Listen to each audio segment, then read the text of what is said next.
आज का हमारा जो टॉपिक है वो है लखनऊ मुआहिदा या मुआहिदा लखनऊ या लखनऊ पैक्ट भी इसे कहा जाता है। ठीक हो गया। आज हम देखेंगे कि ये मुआहिदा जो है ये क्या था और ये मुसलमानों और हिंदुओं के बीच में जो है क्या तय हुआ और असल में इसका जो हिस्टोरिकल बैकग्राउंड है वो क्या है और इसकी इम्पोर्टेंस जो है वो हिंदुस्तान की हिस्ट्री के अंदर कितनी ज़्यादा है। ठीक हो गया। तो सबसे पहले स्टार्ट करते हैं। मैं आपको इसकी डेफिनेशन बता दूं ताकि हम जब आगे बढ़ें तो आपके दिमाग में रहे कि ये एक्चुअली में है क्या। ठीक हो गया। नवंबर 1916 के अंदर, ठीक हो गया, नवंबर 1916 के अंदर कलकत्ता के अंदर कांग्रेस और मुस्लिम लीग का एक मुश्तरका इजलास हुआ। ठीक है, एक कंबाइंड सेशन हुआ जिसके अंदर एक स्कीम जो है उसकी तश्कील का फैसला किया गया और उसकी जो मंजूरी थी, हुआ सेशन कहाँ पे, कलकत्ता के अंदर, उसकी मंजूरी जो थी वो दी गई लखनऊ के अंदर, जिसमें ये तय किया गया कि इंडिया के अंदर जो कॉन्स्टिट्यूशनल रिफॉर्म्स होंगी उनके लिए एक मुश्तरका स्कीम पेश की जाएगी। इसको लखनऊ मुआहिदा या लखनऊ पैक्ट कहा जाता है। ठीक हो गया। ये तो इसकी डेफिनेशन थी। अब अगर हम आए तो सबसे पहले स्टार्ट करते हैं इसके बैकग्राउंड से कि एक्चुअली में ये हुआ क्यों और क्यों इसकी ज़रूरत महसूस हुई।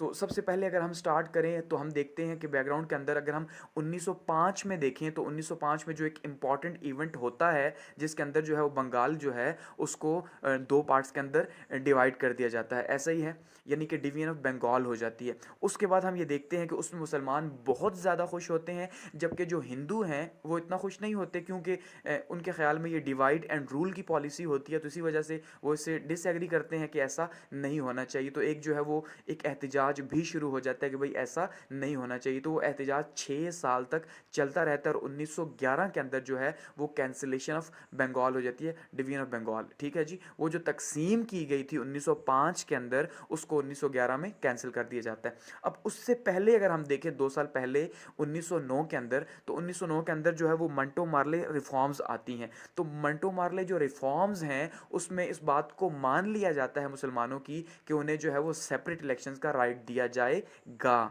ठीक हो गया। अब ये क्यों हुआ था कि 1906 के अंदर जब शिमला के मकाम पे जो मुसलमानों का एक जो डेलीगेशन था उसने मुलाकात की थी। ठीक है, तो उसमें उस टाइम पे उन्होंने कहा था कि भाई हमें जो है वो सेपरेट हक दिया जाए इलेक्शंस का। जो वेस्टर्न टाइप ऑफ डेमोक्रेसी है वो हमारे लिए ठीक नहीं, क्योंकि वहाँ पे तो हिंदू ही जीतेंगे। तो ये उनका पॉइंट था, तो वो 1909 के अंदर मान लिया गया था। अब यहाँ पे यानी कि मुसलमानों को 1905 में एक फेवर दी गई, वैसे ही उसके बाद 1909 के अंदर एक फेवर दी गई, हमने ये देखा। तो अब 1911 में सबसे पहला काम क्या हुआ कि जो पहली फेवर दी गई थी 1905 की, जो तकसीम बंगाल की थी, वो फेवर ख़त्म कर दी। ठीक हो गया। यहाँ तक बात समझ आ गई कि जो दो फेवर्स दी थी उनमें से एक जो है वो ख़त्म होगी, तो उससे मुसलमानों और हिंदुओं के बीच में काफ़ी ज़्यादा इख्तिलाफात भी पैदा हुए। ठीक हो गया। मुसलमानों और हिंदुओं के बीच में पहले ही हिंदू मूवमेंट चला रहे थे, तो उससे मुसलमानों के बीच दिल में भी जो है वो अंग्रेज़ों के ख़िलाफ़ भी और हिंदुओं के ख़िलाफ़ भी नफ़रत पैदा हो गई। ठीक है, तो उस टाइम से मुसलमानों ने जब ये कैंसिलेशन हुई थी तो तब ही ये फैसला कर लिया था कि अब जो है वो भी पावर पॉलिटिक्स के अंदर आएंगे और हुकूमत का हिस्सा बनने की कोशिश करेंगे।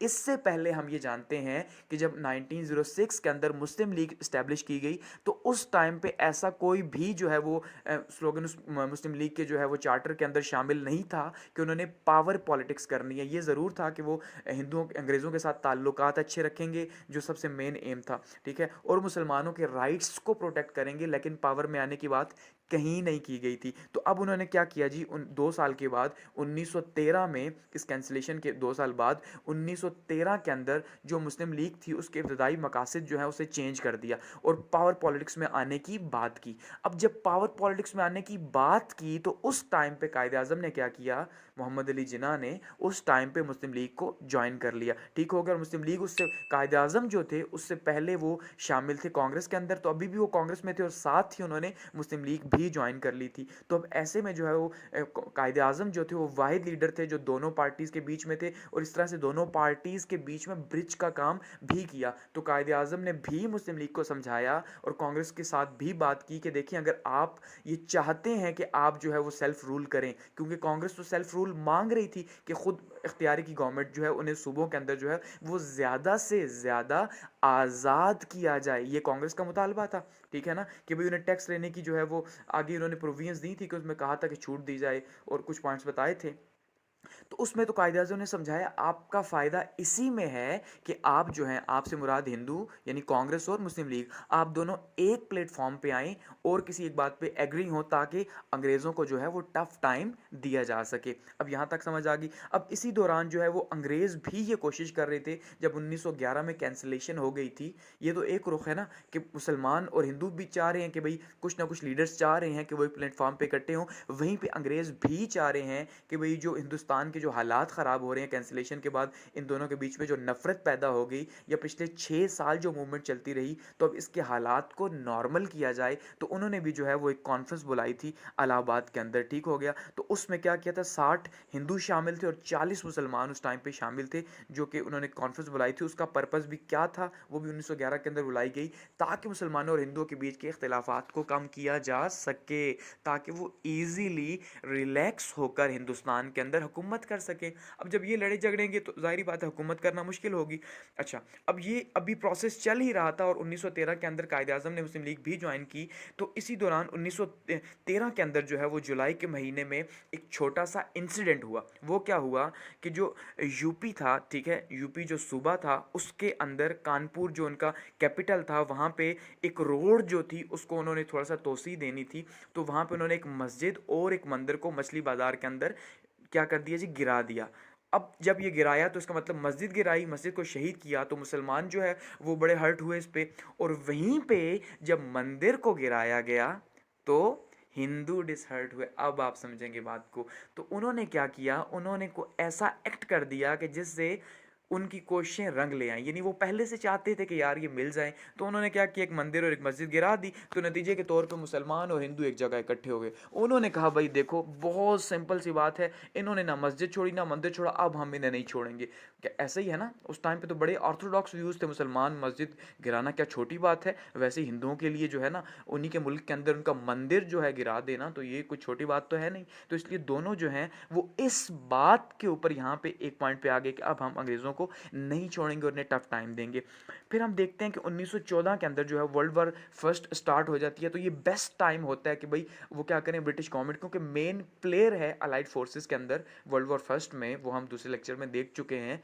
तो ऐसे टाइम पे, ठीक है, जब दुश्मन को कुचला जा रहा हो तो उसे ऊपर से और कुचला जाए तो वहीं पे फ़ायदा होता है। तो उन्होंने देखा कि भाई अब जो है ना वर्ल्ड वॉर फर्स्ट स्टार्ट हो चुकी है, तो हमें अब फ़ायदा इसी का है कि इस टाइम पे हम जो है वो अंग्रेज़ों को प्रेशराइज़ करें। तो उसके लिए उन्होंने फिर क्या किया, एक एग्रीमेंट साइन किया कि भाई हम जो है वो हिंदू और मुसलमान जो है, अंग्रेज़ों जो कांग्रेस थी उसने कहा कि भाई हम मुस्लिम लीग की कुछ डिमांड्स मानते हैं, तो उन डिमांड्स के अगेंस्ट में जो मुस्लिम लीग है वो हमें सपोर्ट करेगी।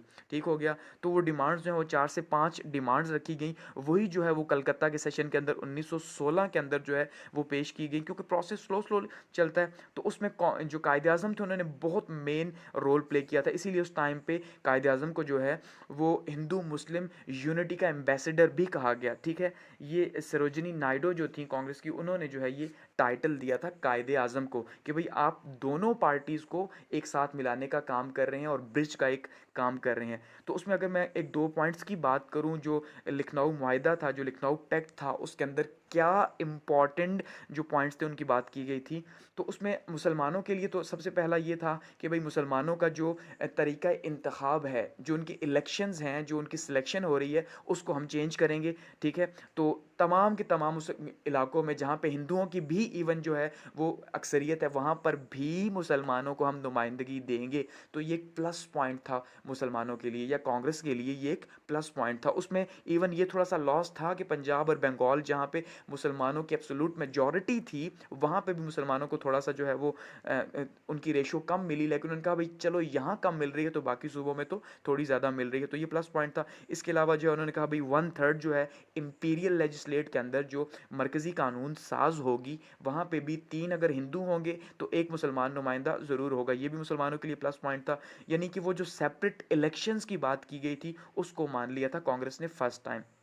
इस तरह से कहा था कि एक मरकज़ी इंतज़ामिया बनाई जाएगी, ठीक है, और वो गवर्नर जनरल जो है उसका हेड होगा, तो उसके जो नुमाइंदे हैं, जो इंतज़ामी कौंसल है, ठीक हो गया ना, जो एडमिनिस्ट्रेटिव कौंसल होगी उसके जो नुमाइंदे हैं वो हिंदुस्तानी होंगे, और उनको कौन चुनेगा? इम्पीरियल कौंसल जो है, इम्पीरियल लेजिस्लेटिव कौंसल, वो उन्हें उनका इंतखाब करेगी। वैसे ही मुसलमानों को, जो हिंदुओं की अक्सरियत की आबादी थी, वहाँ पर भी मुसलमानों को जो है कुछ ना कुछ नुमाइंदगी दी गई, उनके तनासुब के एतबार से थोड़ी ज़्यादा, ठीक है, हिसाब से नहीं, थोड़ी सी उससे ज़्यादा। वैसे ही ये भी डिमांड की गई कि सूबे जो हैं, जो प्रोविंसेस हैं, उनको आज़ाद किया जाए, ज़्यादा आज़ादी दिया, उन्हें इस बात का भी इख्तियार दिया जाए कि वो अपने टैक्स खुद कलेक्ट कर सकें और अपना बजट खुद पेश कर सकें और अपने बजट के ऊपर डिबेट भी करवा सकें। तो ये भी एक बहुत इंपॉर्टेंट पॉइंट था। तो ये 3-4 पॉइंट्स जो थे, ये लखनऊ माहदे के अंदर जो है मुसलमानों और कांग्रेस के बीच में, ठीक है, तय हुए, और ये जो है ना बहुत ही इंपॉर्टेंट समझे जाते हैं हिंदुस्तान की कॉन्स्टिट्यूशन के अंदर, कि जब 1919 के अंदर जो है वो माउंटफोर्ड रिफॉर्म्स आई जिनकी हम बात कर चुके हैं, तो वो उसके अंदर जो है वो जो अंग्रेज़ थे उन्होंने इन्हीं पॉइंट्स को जो है वो शामिल किया था। तो इस तरह से जो लखनऊ पैक्ट था ये बहुत ही इंपॉर्टेंट था। गो कि अगर हम इसके आफ्टर इफेक्ट्स की बात करें कि क्या इसका रिजल्ट क्या निकला, तो हमने देखा कि बहुत से जो है ना वो ना मुसलमान इस बात की हिमायती थे, बहुत से लीडर्स, और हिंदुओं की तरफ से भी खास करके बहुत से लीडर्स जो थे वो ये नहीं चाहते थे कि मुसलमान और हिंदू एक पॉइंट के ऊपर आए, यानी कांग्रेस और मुस्लिम लीग को एक पॉइंट पे नहीं देखना चाहते थे, सिवाय एक लीडर था गोखले जो है ना कांग्रेस का, जो ये चाहता था कि भाई आप हम दोनों इकट्ठे बैठें, अदरवाइज कोई लीडर नहीं चाहता था। तो इसलिए इस पर काफ़ी एहतजाज हुआ। तो ये जो है ये जितने भी प्रोविजंस थी या जितनी भी इसकी बातें की गई थी लखनऊ पैक्ट की, वो अप्लाई नहीं हो सकी, ठीक हो गया। तो इस तरह से हम ये तो नहीं कह सकते कि ये फेल हो गया, ठीक है, अप्लाई ज़रूर नहीं हुआ, लेकिन इससे क्या हुआ कि एक फ्यूचर का थोड़ा सा एक आईना नज़र आना शुरू हो गया, और मुस्लिम लीग को खास करके फ़ायदा हुआ कि फर्स्ट टाइम कांग्रेस ने उनकी सेपरेट हैसियत मान ली। इस तरह से अंग्रेज़ों को भी रिकग्नाइज हो गया कि हिंदुस्तान के अंदर मुसलमानों को अगर हम अलग कर देंगे तो ऐसे काम नहीं चलेगा, बल्कि उनके लिए भी जो है हमें उन्हें साथ लेके चलना पड़ेगा, और उनके लिए भी कुछ ना कुछ राइट्स जो हैं रखने पड़ेंगे, ठीक है। तो ये है लखनऊ।